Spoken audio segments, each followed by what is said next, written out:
कोटेश्वर महोत्सव बनेगा प्रदेश की सांस्कृतिक पहचान। 10 मार्च से होगा भव्य आयोजन। संस्कृति विभाग के कैलेंडर में शामिल होने से बढ़ी महोत्सव की गरिमा। विधायक कराहे बोले, यह आयोजन आस्था के साथ विकास का भी प्रतीक बता देगी। कोटेश्वर धाम में आयोजित होने वाले प्रतिष्ठित कोटेश्वर महोत्सव को लेकर लांजी स्थित सिद्धेश्वर मंगल भवन में एक महत्वपूर्ण समन्वय बैठक आयोजित की गई। बैठक में क्षेत्रीय विधायक राजकुमार कराहे, जनपद अध्यक्ष अर्चना खोंगल, जनपद उपाध्यक्ष अजय अवसरे, भुवन भाऊ रहांगड़ाले, मुकेश चौहान, संदीप रामटेकर, नगर पंचायत उपाध्यक्ष गौरव बैंस, योगेश कुरहे सहित आयोजन समिति के सदस्य एवं अन्य जनप्रतिनिधि उपस्थित रहे। बैठक का मुख्य उद्देश्य महोत्सव की तैयारियों की समीक्षा करना और कार्यक्रमों की रूपरेखा को अंतिम रूप देना रहा। इस दौरान विधायक राजकुमार कराहे ने कहा कि कोटेश्वर महोत्सव अब केवल एक धार्मिक आयोजन नहीं रह गया है, बल्कि यह क्षेत्र की सांस्कृतिक पहचान बन चुका है। उन्होंने कहा कि संस्कृति विभाग के कैलेंडर में शामिल होने से कोटेश्वर धाम को प्रदेश स्तर पर नई पहचान मिलेगी और इससे धार्मिक पर्यटन को भी बढ़ावा मिलेगा। विधायक ने कहा कि ऐसे आयोजनों से स्थानीय अर्थव्यवस्था को गति मिलती है और युवाओं को अपनी सांस्कृतिक विरासत से जुड़े का अवसर मिलता है। संस्कृति विभाग से मिली मान्यता प्रदेश स्तर पर पहुंचेगा। महोत्सव बैठक में जानकारी दी गई कि कोटेश्वर महोत्सव को अब मध्य प्रदेश संस्कृति विभाग के वार्षिक सांस्कृतिक कैलेंडर में शामिल कर लिया गया है तथा इसका आयोजन महादेव महोत्सव के अंतर्गत किया जाएगा। इससे इस आयोजन की गरिमा और अधिक बढ़ गई है। इस वर्ष कार्यक्रमों में लोक भक्ति गायन, शिव केंद्रित नृत्य नाटिकाएं, भजन संध्या, शास्त्रीय एवं लोक कलाओं की प्रस्तुतियां शामिल होंगी। साथ ही स्थानीय कलाकारों को भी मंच प्रदान किया जाएगा, जिससे क्षेत्रीय प्रतिभाओं को प्रोत्साहन मिलेगा। महाशिवरात्रि पर विशेष आयोजन। 10 मार्च से मुख्य महोत्सव बैठक में यह निर्णय लिया गया कि महाशिवरात्रि पर्व 15 फरवरी को कोटेश्वर धाम में विशेष धार्मिक अनुष्ठान, पूजन अर्चन एवं सांस्कृतिक कार्यक्रम आयोजित किए जाएंगे। वहीं विद्यार्थियों की बोर्ड परीक्षाओं को ध्यान में रखते हुए महोत्सव का मुख्य एवं भव्य आयोजन 10 मार्च से प्रारंभ किया जाएगा। आयोजन समिति द्वारा श्रद्धालुओं की सुविधा के लिए सुरक्षा, स्वच्छता, स्वास्थ्य सेवाएं, पेयजल, यातायात और पार्किंग व्यवस्था को सुदृढ़ करने के निर्देश दिए गए। बैठक में उपस्थित सभी जनप्रतिनिधियों और समिति सदस्यों ने एकमत होकर महोत्सव को ऐतिहासिक, भव्य और सुव्यवस्थित बनाने का संकल्प लिया। साथ ही यह भी तय किया गया कि आयोजन से पूर्व सभी संबंधित विभागों के साथ समन्वय बैठकें कर व्यवस्थाओं की नियमित समीक्षा की जाएगी, ताकि श्रद्धालुओं को बेहतर सुविधाएं मिल सके और कोटेश्वर महोत्सव प्रदेश के प्रमुख सांस्कृतिक आयोजनों में अपनी विशेष पहचान बना सके। हमारी सभी पंचायत के सरपंच, उप सरपंच जी को हमने इस बैठक में आमंत्रित किया, साथ में सचिव, और जहाँ पे हमारे सचिव नहीं है वहाँ पे सहायक सचिव, हमारे जनपद पंचायत के सभी सदस्य और जनपद के अध्यक्ष महोदय, जनपद के उपाध्यक्ष लांजी, उसी तरह से कीर्णापुर जनपद अध्यक्ष, उपाध्यक्ष और नगर पंचायत में नगर अध्यक्ष, नगर पंचायत उपाध्यक्ष और पार्षद, इन संपूर्ण लोगों को बुला करके एक परिचर्चा करना था कि क्योंकि ये कार्यक्रम जो है वो कोई भाषण वाला विषय नहीं है। इसकी जानकारी जो है सिर्फ जानकारी देना, उसमें जानकारी देकर के हम इसमें कितना अच्छा बेहतर से बेहतर कर सकते हैं आने वाले समय में, उसका भी सुझाव लेना, ताकि लगभग हमारे पास में भी 1 महीने का समय कोटेश्वर महोत्सव को है। और इसी तरह से आज के हमारे इस कार्यक्रम में हमारे बीच में उपस्थित लांजी जनपद पंचायत की अध्यक्ष हमारी चाची आदरणीय अर्चना खोंगल जी, यहाँ पर उपस्थित हमारे जनपद पंचायत के उपाध्यक्ष भाई अजय अवसरे जी, उपस्थित जनपद पंचायत के उपाध्यक्ष हमारे वरिष्ठ नेता आदरणीय भुवन भाऊ रहांगड़ाले जी, हमारे वरिष्ठ जनपद पंचायत के सदस्य सम्माननीय मुकेश चौहान जी, यहाँ पर हमारे बीच में उपस्थित हमारे नगर पंचायत के उपाध्यक्ष भाई संदीप रामटेकर जी, हमारे मंडल के अध्यक्ष और जनपद पंचायत के सदस्य भाई योगेश कुरहे जी, यहाँ उपस्थित नगर पंचायत में विधायक प्रतिनिधि भाई कैलाश गोस्वामी जी, हमारे मंडल के अध्यक्ष भाई देवेश विनय जी, यहाँ उपस्थित जिला पंचायत में मेरे प्रतिनिधि और पूर्व पार्षद भाई गौरव बैस जी, उपस्थित पूर्व नगर पंचायत के उपाध्यक्ष, प्रशासकीय महाविद्यालय लांजी में मेरे प्रतिनिधि भाई उज्जवल श्रीवास्तव जी और संपूर्ण यहाँ पर उपस्थित हमारे सभी सरपंच, पार्षदगण, हमारे उप सरपंच, सचिव, सहायक सचिवगण, निश्चित तौर से पूरे प्रदेश के अंदर पिछली बार मन में आया था कि हमको एक, जिस तरह से प्रदेश में अन्य अन्य जगहों पर महोत्सव मनाए जाते हैं अलग अलग नाम से, चाहे वो नदियों के नाम से हो, चाहे वो पुरातन काल के हमारे सांस्कृतिक विरासत के नाम से हो, शहरों के नाम से हो, हमारे इष्टों के नाम से हो, तो ये हम लोग जब सोशल मीडियाओं में, टीवी में और जब उन शहरों के अंदर में, उन नगरों के अंदर में जाते थे तो हम लोगों को एक त्योहार सा महसूस होता था, एक उत्सव के रूप में महसूस होता था। और पिछली बार भी मैंने आप सभी से इस बात के लिए चर्चा किया था कि एक दिन मेरे भी मन पे ऐसे चलते चलते विचार आया कि हम लोग जा रहे थे उस समय में कि पुरातन काल से हमारे लांजी नगर के अंदर विश्व के 108 उपलिंगों में एक उपलिंग हमारे यहाँ पर भी है,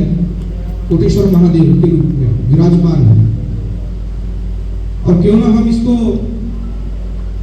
एक बड़ा स्वरूप दे, पहले से तो मेला यहाँ पे भरता रहा है, लेकिन इसको बड़ा स्वरूप दे और बड़ा स्वरूप देते हुए इसको महोत्सव के रूप में मनाए। और एक दिन कुछ मित्रों के साथ में बैठे तो ऐसे ही बातचीत में ये तय हुआ कि कोटेश्वर महोत्सव का नाम इसको दिया जाए और कोटेश्वर महोत्सव के रूप में हमको इसको मनाना चाहिए, आयोजित करना चाहिए, जिसमें हर पंथ को, हर धर्म को मानने वाले लोग भी शामिल हों। ऐसा नहीं कि किसी एक पंथ, एक धर्म को मानने वाले लोग ही इस पे रहें, क्योंकि कोई भी महोत्सव हो किसी भी धर्म, जाति, समाज का नहीं होता, वो सर्वत्र के लिए होता है, क्योंकि वो उस क्षेत्र के विकास के लिए होता है। और इसी कारण से हमने इसको एक बड़ा स्वरूप दिया। और कोटेश्वर महोत्सव के रूप में जब पिछली बार महाशिवरात्रि के पावन पर्व में हमने जब आयोजित किया तो इसकी प्रसिद्धि इतनी बढ़ी कि पूरे मध्य प्रदेश के अंदर में कोटेश्वर महोत्सव को एक बड़ी पहचान मिली पूरे प्रदेश के अंदर। और समीपस्थ हमारे महाराष्ट्र और छत्तीसगढ़ तक इसकी चर्चा गई और निश्चित तौर से एक बड़ा कार्यक्रम आयोजित हुआ। चाहे उस समय में हमने स्वास्थ्य शिविर, नेत्र शिविर का आयोजन किया हो, चाहे उस समय हमने मुख्यमंत्री कन्यादान योजना का आयोजन किया हो, चाहे हमारे स्कूल में पढ़ने वाले बच्चे बच्चियों ने सांस्कृतिक नृत्य का आयोजन किया हो, अपनी प्रस्तुति दिया हो, चाहे हमारे बड़े आयोजन जो है संगीत के, पिछली बार आए ऐसे संगीत का आयोजन हुआ, बड़े भजन गायक यहाँ पर आए और उसी तरह से बहुत बड़े स्तर पर हमारा कवि सम्मेलन का आयोजन हुआ,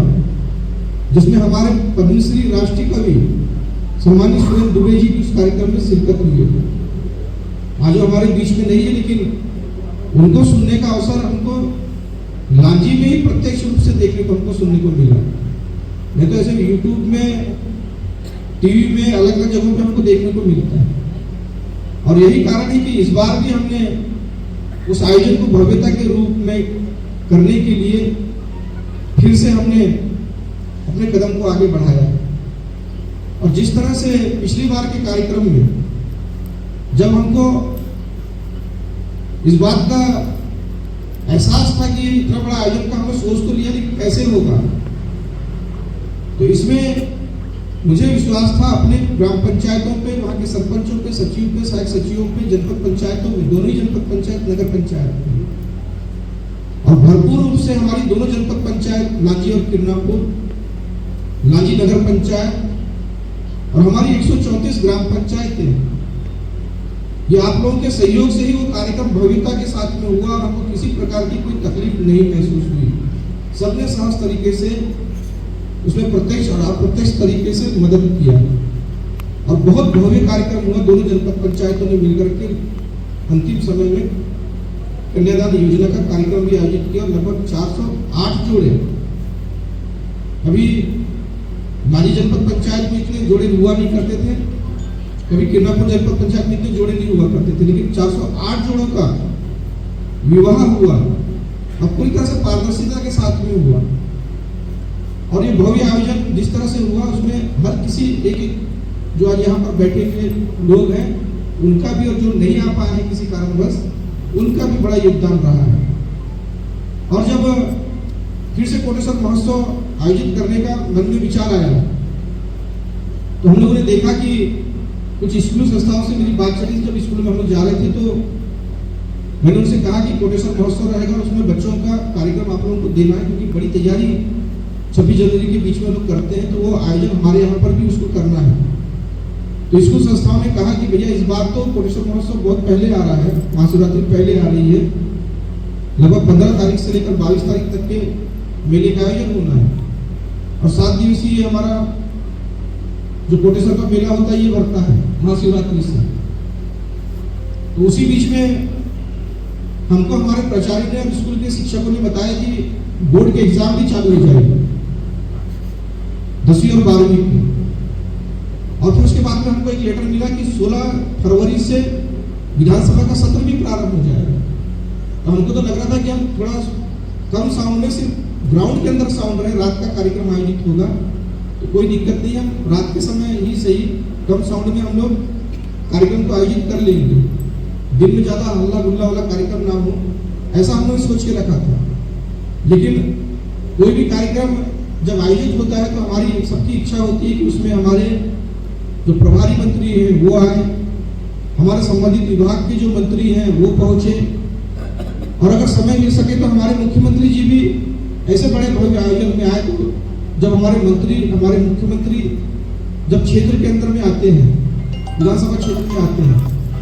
तो कुछ ना कुछ वो हमको दे के जाते हैं और हमको मिलता है। इसलिए हमारा भी ध्येय रहता है कि उनको बुलाओ, उनका स्वागत सत्कार करो। जैसे पंचायतों का ध्येय रहता है कि विधायक सांसद को बुलाओ, थोड़ा भीड़ बाजा पटाखे हो जाए, जितनी अच्छी व्यवस्था हो जाए। तो भाई जैसी स्थिति आपकी हमारे सामने, वैसी स्थिति हमारी उनके सामने, अपने मंत्री और मुख्यमंत्री के सामने। जितना अच्छा प्रदर्शन कर लेंगे, खुश होकर कितना अच्छा मिल सकता है, अपने क्षेत्र को लाभ मिल सकता है। तो ये कोशिश तो रहती है। तो इसलिए जब हमको लेटर मिला कि 16 फरवरी से विधानसभा का सत्र प्रारंभ हो रहा है, और मध्य प्रदेश का विधानसभा का सत्र प्रारंभ हो रहा है, तो मैं तो ठीक है कि कोटेश्वर महोत्सव का हम आयोजन करेंगे, तो मैं उस बीच में अपना समय यहाँ दे दूंगा, एक अपना आवेदन लगा करके कि किसी कारणवश मैं उपस्थित नहीं हो पा रहा हूँ। लेकिन हमारा कोई मंत्री और मुख्यमंत्री जी इस आयोजन में नहीं आ पाएंगे। तो इस कारण से हमने सोचा कि क्यों ना इस आयोजन को हम थोड़ा आगे बढ़ा लें, और यही कारण रहा कि हमने 26 जनवरी का जो कार्यक्रम था उसमें घोषणा करवाया और कुछ अपने लोगों को बताया भी कि मेरी अपनी ऐसी सोच है कि ये कार्यक्रम जो है 10 मार्च से हम पुनः प्रारंभ करेंगे, और 10 मार्च से प्रारंभ करके 18 मार्च तक के हम इसको चलाएंगे। और जिसमें इस बार हम कुछ खेल प्रतियोगिताओं को भी ले रहे हैं, जिसमें कबड्डी वगैरह भी हो सकती है, वॉलीबॉल वगैरह हो सकता है, ऐसे खेल प्रतियोगिताओं को भी लेंगे। साथ साथ में स्वास्थ्य शिविर लगाएंगे, नेत्र शिविर लगाएंगे बड़े स्तर का। उसके बाद में कन्यादान योजना की हमारी जो शादी होती है मध्य प्रदेश सरकार की, उस कन्यादान योजना की शादी भी तय कर लेंगे, डेट तय कर लेंगे। तो आज से आप लोग को जोड़े रखने में, अपने अपनी ग्राम पंचायत से 5-5, 10-10 जोड़े लाने में आसानी हो जाएगी, सूचना अगर हो जाएगी तो इसलिए 1 महीने पहले इस बैठक को ले लिया जाए। और जो हमारा 15 तारीख का जो महाशिवरात्रि का पर्व प्रारंभ हो रहा है, उस दिन अपने आप में मुझे बड़ा गौरवान्वित महसूस हो रहा है कि आप लोगों के सहयोग से जो इतना भव्य आयोजन पिछली बार हुआ, तो उस आयोजन का जब सूचना ऊपर तक के गई और हमारे मुख्यमंत्री जी भी उस कार्यक्रम में आए, और साथ साथ में हमारे धार्मिक न्यास एवं संस्कृति पर्यटन मंत्री सम्मानित धर्मेंद्र सिंह मोदी जी भी उस कार्यक्रम में उपस्थित हुए थे। और उसके बाद मेरी उनसे 3-4 बार मुलाकात होते रही, और संबंधित विभागों को उन्होंने पत्र लिखा, जिसमें हमारा मेला प्राधिकरण है उसको भी माननीय मंत्री जी का लेटर गया,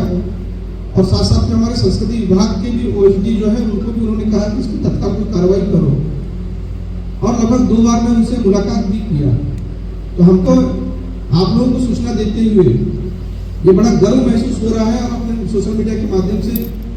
देखा भी होगा, जब हमारा सोशल मीडिया में डला कि मध्य प्रदेश के संस्कृति विभाग में जो आयोजन पूरे वर्ष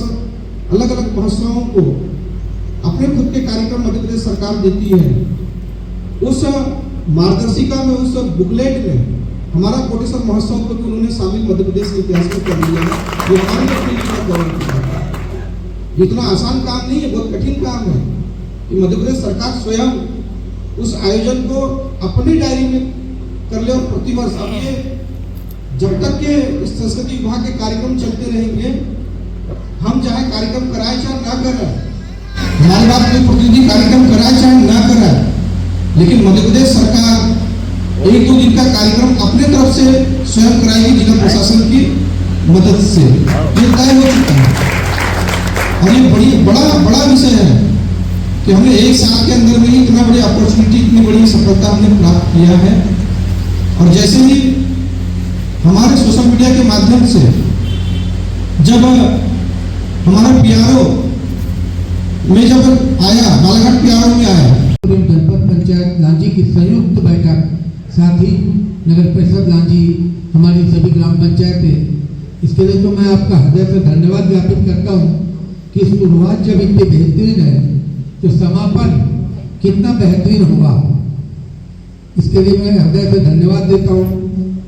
आदमी राजनीतिक विचारधारा में किसी भी दृष्टिकोण में रहे, लेकिन उपलब्धि तो उपलब्धि होती है। अभी जैसे अजय भाई बोल रहे थे कि बहुत छोटी बात नहीं है, शासन के किसी गजट नोटिफिकेशन में बहुत छोटा क्षेत्र हमारा बालाघाट जिले का, और जिसकी अंतिम दीवार लांजी किरनापुर विधानसभा, उसमें भगवान कोटेश्वर के कार्यक्रम, जो कोटेश्वर महोत्सव आयोजित होता है या महाशिवरात्रि का पर्व, जिसको शासन ने अपने गजट नोटिफिकेशन में लेकर के एक बहुत बड़ी उपलब्धि भाई विधायक महोदय राजकुमार करराय जी के सहयोग से प्राप्त हुई है। इसके लिए तो मैं हृदय से उनका धन्यवाद ज्ञापित करता हूँ, वंदन करता हूँ, अभिनंदन करता हूँ। आज के बैठक में उपस्थित इस क्षेत्र के विधायक पर सम्मानित छोटे भाई राजकुमार करराय जी, कार्यक्रम की अध्यक्षता कर रहे हैं हमारे जनपद पंचायत के उपाध्यक्ष और हम सबके वरिष्ठ, जैसे आपके यहाँ पे लांजी में भारतीय जनता पार्टी में सम्मानीय ओम प्रकाश जी खड़गा साहब आज हमारे बीच नहीं है, उनको पितृ पुरुष के नाम से जाना जाता था। मेरी ये सोच है मेरे राजनीतिक जीवन की कि इसी प्रकार से हमारे सम्मानीय भुवनबाबू रांगनानी जी पार्टीगत राजनीति से हटके हुए किरनापुर के पितृ पुरुष के रूप में जाने जाते हैं। खाली जनपद की बात नहीं है, किसी भी रूप में किसी भी विचारधारा का व्यक्ति हो, वो उनको तहे दिल से इसी रूप में स्वीकार करता है, जिसमें प्रथम नाम लेना तो है सम्मानीय भुवनबाबू रांगनानी जी। कार्यक्रम में उपस्थित जनपद सम्मानीय अर्चना ठोकल जी, उपाध्यक्ष सम्मानीय अजय अवसरे जी, 2005 से अजय भाई की और मेरी राजस्थान उपस्थिति हमारे जनपद पंचायत किरनापुर की 3 महिला सचिव की हुई है। इसके लिए जोरदार ताली। इतने दूर आकर के वे इस कार्यक्रम को इतनी गंभीरता से कर रहे हैं। आपने सबके विचार सुने, अभी भी वक्ता बाकी है। जिन्हें एक सकारात्मक सोच के साथ लांजी कोटेश्वर महोत्सव के लिए इस आयोजन को करने का बीड़ा उठाया है। पिछले बार भी शानदार आयोजन हुआ था, मैं नहीं पहुंच पाया था, लेकिन इस बार वादा है क्या है कि जैसे वे अजय भाई बोल रहे थे, ऐसे जो सांस्कृतिक धार्मिक कार्यक्रम होते हैं ये राजनीति से हटके होते हैं और ये बहुत छोटी उपलब्धि नहीं है, वाकई बहुत बड़ी उपलब्धि है।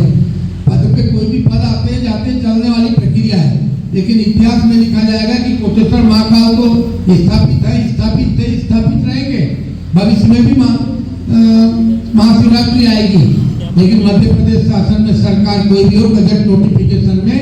लांजी का नाम कोटेश्वर महोत्सव शिवरात्रि का स्वर्ण अक्षरों में, चाहे वो 1 दिन का हो, 2 दिन का हो, 8 दिन का हो, वो चलते रह गए। बहुत बड़ी बात है। पुनः आपको हृदय से धन्यवाद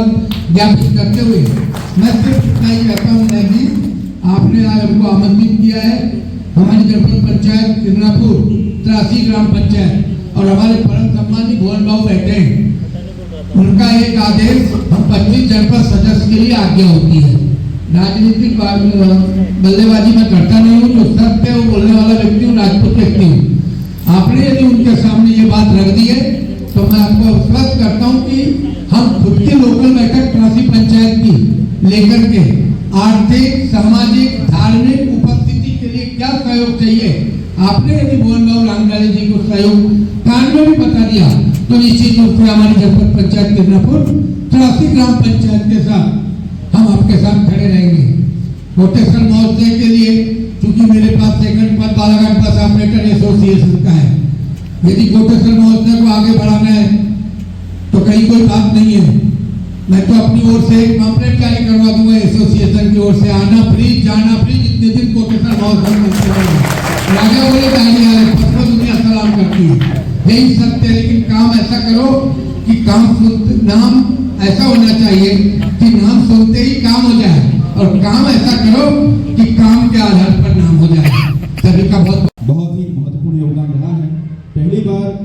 हमारे पिछले वर्ष हमने कोटेश्वर महोत्सव का आयोजन विधायक जी के मार्गदर्शन पे यहाँ हुआ है, और उस मार्गदर्शन के साथ साथ विधायक जी ने इस लांजी को साथ ही लांजी के साथ साथ किरनापुर को भी एक अलग पहचान दिया है। देखा गया था कि जब कोटेश्वर महोत्सव का आयोजन हुआ तो पहली बार दिमाग में हमारी बात आई थी कि भाई इतना बड़ा आयोजन है, विधायक जी मतलब किस परिकल्पना से कर रहे हैं। तो निश्चित तौर पे जब आयोजन समापन की ओर था तो हमने देखा कि कार्यक्रम बहुत ही अच्छा रहा और लांजी को काफ़ी अच्छी पहचान मिली, किरनापुर को काफ़ी अच्छी पहचान मिली। उसी विधायक जी की मेहनत के चलते आज सांस्कृतिक विभाग का जो कैलेंडर होता है वार्षिक कैलेंडर, उस वार्षिक कैलेंडर में कोटेश्वर महोत्सव को एक स्थान मिला है, और उसी महोत्सव को जो स्थान दिया गया कोटेश्वर महोत्सव को, उसी तारतम्य में लांजी कोटेश्वर महोत्सव के आयोजन में सांस्कृतिक विभाग से 3 टीमें, जहाँ तक मैंने सोशल मीडिया और मीडिया में पढ़ा था कि 3 टीमें यहाँ पर अपने कार्यक्रम की प्रस्तुति दी गई। तो लांजी की संयुक्त बैठक आयोजित की गई है। यहाँ उपस्थित सभी किरनापुर के सरपंच साथी, हमारी सारी बातें आदरणीय राजकुमार परराही जी ने कही है। सबसे पहले तो मैं बधाई देता हूँ कि कोटेश्वर महोत्सव को संस्कृति विभाग ने अपने कैलेंडर में लिया, इसके लिए आदरणीय विधायक जी को बधाई देता हूँ, क्योंकि लांजी के इतिहास की बड़ी बात है। क्योंकि 108 उपलिंगों में लांजी ज्योतिर्लिंग का भी नाम है, उसमें निश्चित ही अब संस्कृति विभाग ने इसको लिया है, तो इसका आयोजन भी मध्य प्रदेश शासन की सरकार ने भी है, लेकिन इसका आयोजन संस्कृति विभाग करेगा। निश्चित इस बार जो आयोजन महाशिवरात्रि में होना था, एग्जाम को देखते हुए इसको आगे बढ़ा दिया गया है, लेकिन मेरा मानना तो ऐसा है कि संस्कृति विभाग तो उसी दिन करेगा जिस दिन मेला रहता है। तो निश्चित ही संस्कृति विभाग के कार्यक्रम जब भी होंगे तो वो हमारा जो शिवरात्रि का मेला होता है उसी दिन रहेंगे, और ये एग्जाम अगर आगे पीछे होगी तो मेरा मानना है कि उससे भी आगे पीछे होगा। लेकिन एग्जाम को देखते हुए महोत्सव को आगे पीछे लिया गया है। निश्चित ही हम भी चाहते हैं कि ये लांजी और किरनापुर जैसे कि माँ लंचकाई और माँ किरनाई के नाम से जाना जाता है। निश्चित ही ये दोनों मात्र शक्तियाँ हैं जिसका हमारा एक बहुत ही बढ़िया गठबंधन है लांजी किरनापुर का, और आज दोनों के संयुक्त तत्वाधान में जैसे कि आदरणीय विधायक जी ने कहा है कि सामूहिक विवाह और हमारा विषय ही था कि कोटेश्वर महोत्सव, ये दोनों विषय को लेकर के संयुक्त बैठक आयोजित की गई, और इसमें आदरणीय विधायक जी ने सारी विस्तार से सारी बातें बता दी गई कि हमारे जो सरपंच साथी हैं, हमारे साथी सचिव साथीगण, ये अंतिम कड़ी तक के जुड़े हुए लोग हैं। हमारी 150 पंचायतें हमारे मध्य प्रदेश हमारी लांजी विधानसभा में आती है, और एक नगर पंचायत, तीनों मिलकर इस कार्यक्रम को पिछले बार भी हमने भव्यता दी थी, और इस बार भी हमने किसी भी राजनीतिक परिदृश्य के ऊपर उठ करके लांजी को एक अलग पहचान देने के लिए, जो पहचान वैसे भी लांजी अपनी पहचान से मोहताज नहीं, लेकिन धर्म के नाम से आदरणीय बाबा कोटेश्वर की नगरी को और जितना अच्छा ले जा सकें ऊपर, उसके लिए हम एक हैं। क्योंकि पार्टियां आती जाती रहेंगी, लेकिन जो महाकाल है वो सबके काल है, क्योंकि अंतिम यात्रा वही होती है, इसलिए उससे बढ़कर कोई नहीं है। तो आदरणीय विधायक जी की सोच को भी हम लोग समर्थन करते हैं, और जो भी बात आएगी जनपद पंचायत से हमने पिछले वर्ष भी जो मदद हो सकती थी हमने खुली मदद किया, क्योंकि किसी प्रकार से भी हमने नहीं रोका। लेकिन इस बार एक बोल हो गई थी, हमारा नाम ही नहीं था आमंत्रण